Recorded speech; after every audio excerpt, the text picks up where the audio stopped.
En fait, le shogi, c'est un jeu d'échecs japonais.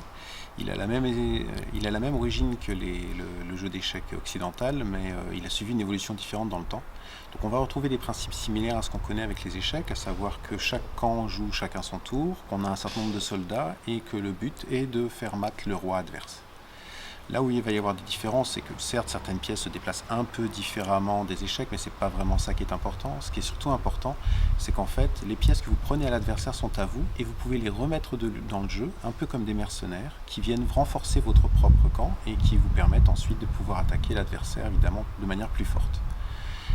L'autre aspect qui existe encore un petit peu aux échecs, mais qui est vraiment accessoire, alors qu'au shogi ça fait vraiment partie des règles de manière prégnante, c'est qu'une pièce, quand elle évolue sur le plateau, peut gagner de l'expérience et donc gagner du pouvoir. Donc on la retourne en fait et elle gagne des déplacements supplémentaires.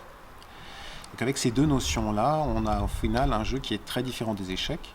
Sans vouloir caricaturer, si on veut résumer rapidement les règles d'échecs, on pourrait dire que le but c'est d'éliminer le maximum les pièces du camp adverse pour ensuite essayer de faire mat avec ce qui nous reste.